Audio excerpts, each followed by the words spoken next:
परम आदरणीय प्रधानमंत्री जी, माननीय मंत्री स्वास्थ्य एवं परिवार कल्याण, रसायन एवं उर्वरक, माननीय राज्य मंत्री परिवार कल्याण एवं स्वास्थ्य, देवियों और सज्जनों, बजट वेबिनार की श्रृंखला में आज का वेबिनार स्वास्थ्य और मेडिकल रिसर्च पर फोकस्ड है।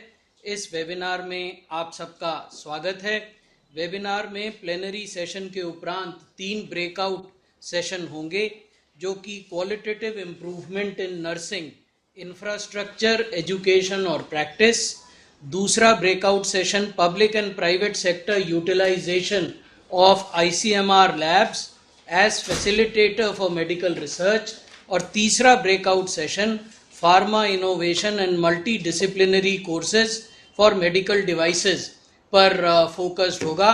अब मैं आप सब की ओर से और मंत्रालय की ओर से परम आदरणीय प्रधानमंत्री महोदय से अनुरोध करता हूं कि वे हमारा मार्गदर्शन करें।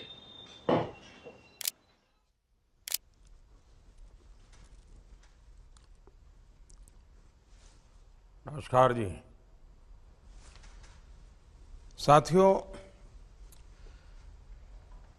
जब हम हेल्थ केयर की बात करते हैं तो इसे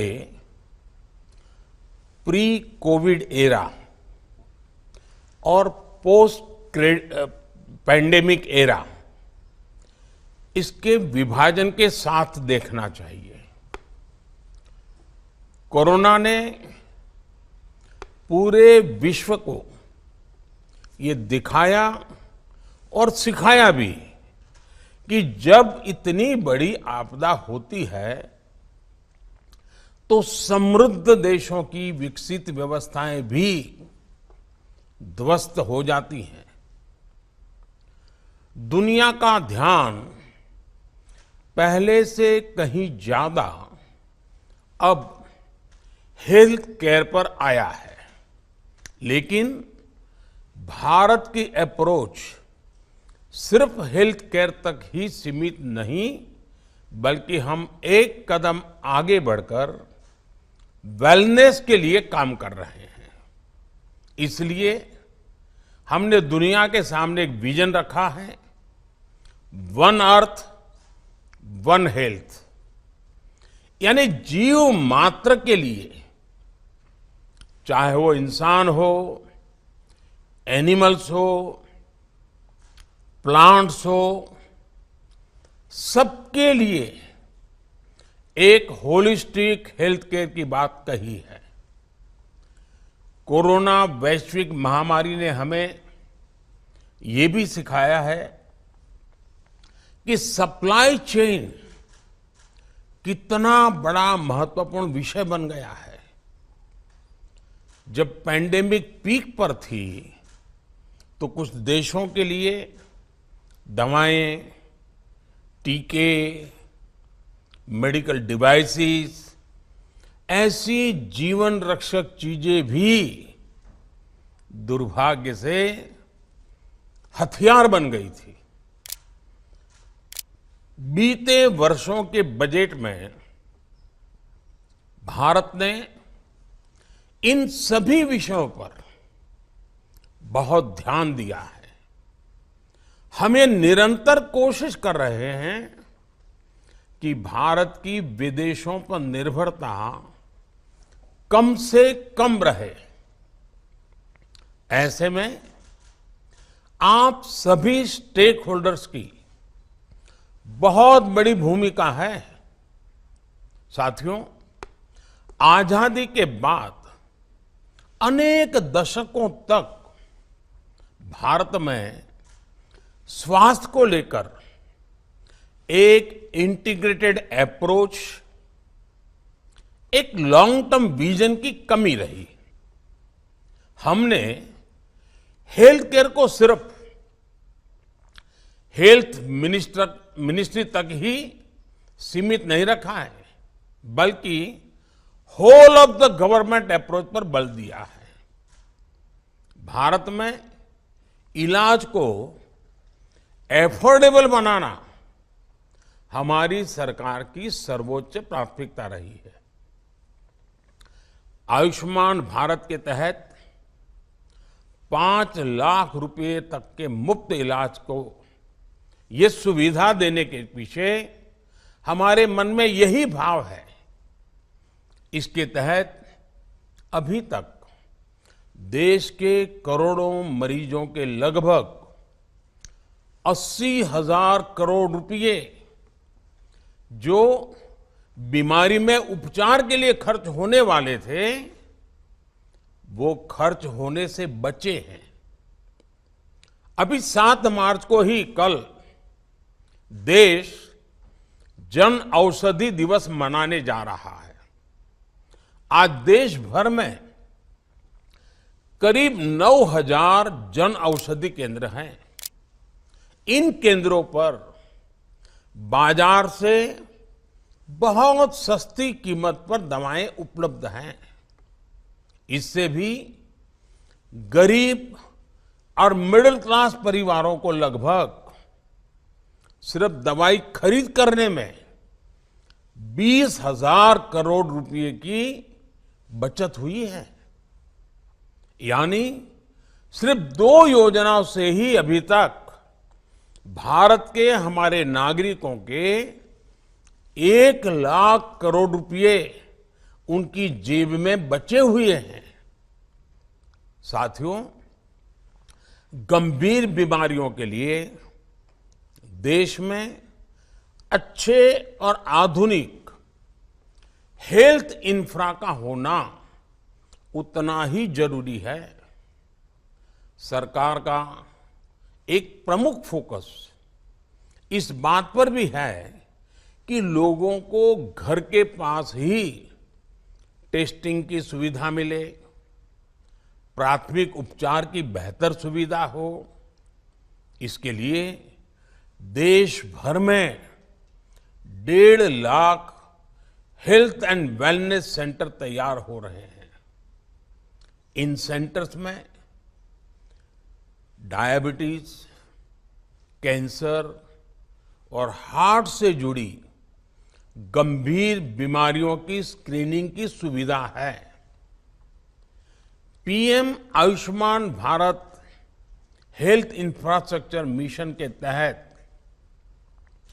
क्रिटिकल हेल्थ इंफ्रा को छोटे शहरों और कस्बों तक ले जाया जा रहा है।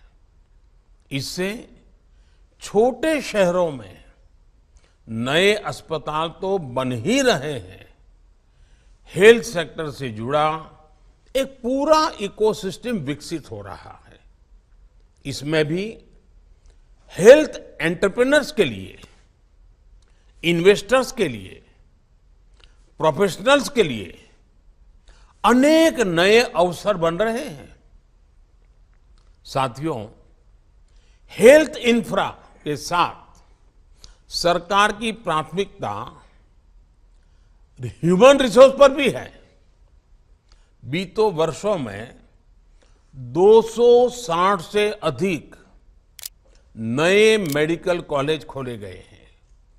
इस वजह से मेडिकल की ग्रेजुएट और पोस्ट ग्रेजुएट सीटों की संख्या 2014 के मुकाबले, यानी हम जब सत्ता में आए उसके पहले के मुकाबले में आज 2 गुनी हो चुकी है।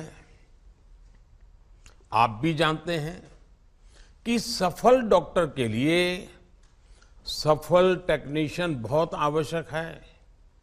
इसलिए इस वर्ष के बजट में नर्सिंग क्षेत्र के विस्तार पर बल दिया गया है।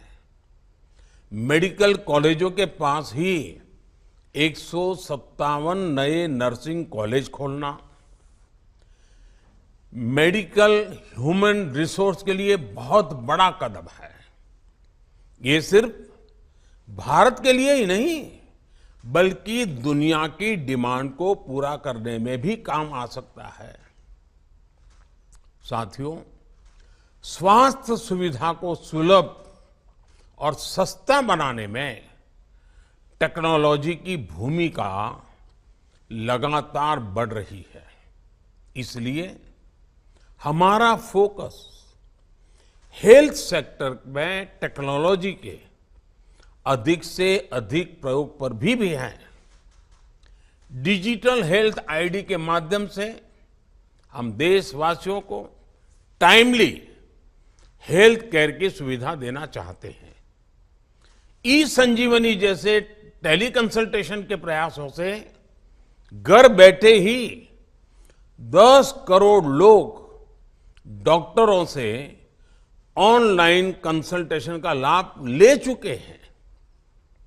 अब 5G टेक्नोलॉजी की वजह से इस सेक्टर में स्टार्टअप्स के लिए भी बहुत संभावनाएं बन रही हैं। ड्रोन टेक्नोलॉजी की वजह से दवाओं की डिलीवरी और टेस्टिंग से जुड़े लॉजिस्टिक में एक क्रांतिकारी परिवर्तन आते दिख रहा है। ये यूनिवर्सल हेल्थ केयर के हमारे प्रयासों को बल देगा। ये हमारे एंटरप्रेन्योर्स के लिए भी बहुत बड़ा अवसर है। हमारे एंटरप्रेन्योर्स ये सुनिश्चित करें कि हमें कोई भी टेक्नोलॉजी अब इंपोर्ट करने से बचना चाहिए। आत्मनिर्भर बनना ही है। हमें इसके लिए जरूरी इंस्टीट्यूशनल रिफॉर्म्स भी कर रहे हैं। फार्मा और मेडिकल डिवाइस सेक्टर में संभावनाओं को देखते हुए पिछले कुछ वर्षों में कई नई योजनाएं शुरू की गई हैं। बल्क ड्रग पार्क की बात हो, मेडिकल डिवाइस पार्क की व्यवस्था विकसित करने की बात हो, पीएलआई जैसी योजनाओं पर 30,000 करोड़ से ज्यादा का निवेश किया गया है। मेडिकल डिवाइस सेक्टर में पिछले कुछ वर्षों में 12 से 14% की रेट से ग्रोथ भी हो रही है। आने वाले 2-3 वर्षों में ये मार्केट 4 लाख करोड़ तक पहुंचने वाला है। हमने भविष्य की medical technology, high and manufacturing और रिसर्च के लिए स्किल्ड मैन पावर पर काम शुरू कर दिया है। आईआईटी और दूसरी संस्थाओं में मेडिकल उपकरणों की मैन्युफैक्चरिंग की ट्रेनिंग के लिए बायोमेडिकल इंजीनियरिंग या उसके जैसे दूसरे कोर्सेज भी चलाए जाएंगे। इसमें भी प्राइवेट सेक्टर की अधिक भागीदारी कैसे हो? इंडस्ट्री, एकेडेमिया और सरकार, इन सबके बीच अधिक से अधिक तालमेल कैसे हो, और इस पर हमें मिलकर के काम करना है। साथियों, कभी कभी आपदा भी खुद को प्रूव करने का अवसर लेकर आती है। एक कोविड काल में फार्मा सेक्टर ने दिखाया है। कोविड काल में भारत में फार्मा सेक्टर ने जिस प्रकार पूरी दुनिया का विश्वास हासिल किया है, वह अभूतपूर्व है। इसे हमें कैपिटलाइज करना ही होगा। हमारी इस प्रतिष्ठा को, हमारी सिद्धि को, हमारे प्रति इस विश्वास को रत्ती भर भी आंच नहीं आनी चाहिए, ऊपर से ज्यादा विश्वास बढ़ना चाहिए। सेंटर्स ऑफ एक्सीलेंस के माध्यम से फार्मा में रिसर्च और इनोवेशन को बढ़ावा देने के लिए नया प्रोग्राम लॉन्च किया जा रहा है। इन प्रयासों से अर्थव्यवस्था को काफी मजबूती मिलेगी, साथ ही रोजगार के नए अवसर भी पैदा होंगे। आज इस सेक्टर का मार्केट साइज 4 लाख करोड़ का है। अगर इसमें प्राइवेट सेक्टर और एकेडेमिया के साथ हम तालमेल बिठा लेते हैं तो ये सेक्टर 10 लाख करोड़ को भी पार कर सकता है। मेरा सुझाव है कि फार्मा इंडस्ट्री इस क्षेत्र में इम्पोर्टेंट प्रायोरिटी एरिया की पहचान कर उसमें निवेश करें। रिसर्च को बढ़ावा देने के लिए सरकार ने कई अन्य कदम भी उठाए हैं। सरकार ने आईसीएमआर की कई लैब्स को युवाओं और रिसर्च इंडस्ट्री के लिए खोलने का भी निर्णय ले लिया है। हमें देखना होगा कि और कौन से इसी तरह के इंफ्रास्ट्रक्चर है जिसे ओपन किया जा सकता है। साथियों, प्रिवेंटिव हेल्थ केयर को लेकर सरकार के प्रयासों का बहुत प्रभाव हुआ है। गंदगी से फैलने वाली बीमारियों से बचाने के लिए स्वच्छ भारत अभियान हो, धुएं से होने वाली बीमारियों से बचाने के लिए उज्ज्वला योजना हो, प्रदूषित पानी से होने वाली बीमारियों से बचाने के लिए जल जीवन मिशन हो, ऐसे अनेक इनिशिएटिव, इनके बेहतर परिणाम आज देश के सामने आ रहे हैं। इसी प्रकार कुपोषण, एनीमिया हमारे देश की एक महत्वपूर्ण समस्या भी है। इसलिए हमने राष्ट्रीय पोषण मिशन शुरू किया और अब तो खुशी की बात है, मिलेट्स यानी श्री अन्न, जो कि एक प्रकार से सुपर फूड है, न्यूट्रिशन के लिए, पोषण के लिए महत्वपूर्ण फूड है और जो हमारे देश में बहुत स्वाभाविक रीते हर घर उसे परिचित है। यानी श्री अन्न पर भी बहुत अधिक बल दिया गया है। भारत के प्रयासों के कारण ही इस वर्ष को संयुक्त राष्ट्र द्वारा इंटरनेशनल ईयर ऑफ मिलेट्स के रूप में मनाया जा रहा है। पीएम मातृवंदना योजना और मिशन इंद्रधनुष जैसे कार्यक्रमों से हम स्वस्थ मातृत्व और स्वस्थ बचपन सुनिश्चित कर रहे हैं। योग हो, आयुर्वेद हो, फिट इंडिया मूवमेंट हो, इन्होंने लोगों को बीमारियों से बचाने में मदद की है। भारत के आयुर्वेद से जुड़े प्रोडक्ट्स की डिमांड पूरी दुनिया में बढ़ रही है। भारत के प्रयासों से WHO का ट्रेडिशनल मेडिसिन से जुड़ा ग्लोबल सेंटर भारत में ही बन रहा है। इसलिए हेल्थ सेक्टर के स्टेक होल्डर से मेरा एक आग्रह है और खास करके आयुर्वेद के साथियों से आग्रह है, एविडेंस बेस्ड रिसर्च को हमें बहुत बढ़ाना होगा। सिर्फ परिणाम की चर्चा पर्याप्त नहीं है, प्रमाण भी उतने ही आवश्यक है। इसके लिए आयुर्वेद के क्षेत्र में काम करने वाले उद्यमियों को, रिसर्च से जुड़े साथियों को जोड़ना होगा, उनको आगे आने होगा।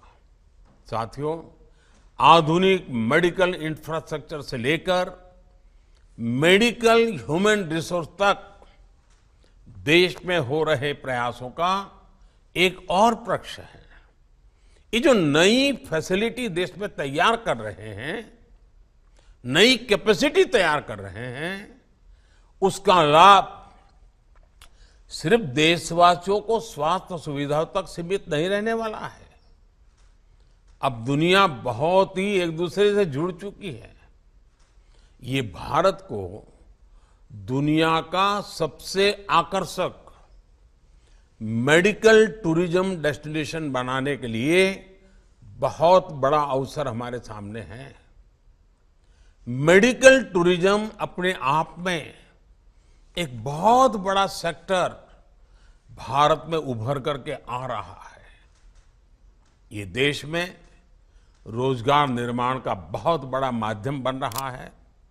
साथियों, सबका प्रयास से ही हम विकसित भारत में एक विकसित हेल्थ एंड वेलनेस इकोसिस्टम तैयार कर सकते हैं। इस वेबिनार में शामिल होने वाले सभी लोगों से मेरा आग्रह है कि वो अपने सुझाव जरूर दें। हम बजट को तय समय सीमा में निर्धारित लक्ष्य के लिए निश्चित रोडमैप के साथ अमल में लाएं, सभी स्टेक होल्डर्स को साथ लेकर के चलें और अगले साल बजट के पहले हम इन सपनों को धरातल पर उतारें। इस बजट संकल्प को धरातल पर उतारें, इसमें आपके सुझाव चाहिए, इसमें आपके बारीक अनुभव का लाभ चाहिए। मुझे विश्वास है कि आप सबका अनुभव, आप सबके निजी विकास के संकल्प, देश के विकास के संकल्प के साथ जुड़ करके हम सामूहिक शक्ति से, सामूहिक प्रयास से सिद्धि अवश्य प्राप्त करेंगे। मेरी आपको बहुत बहुत शुभकामनाएं हैं। धन्यवाद।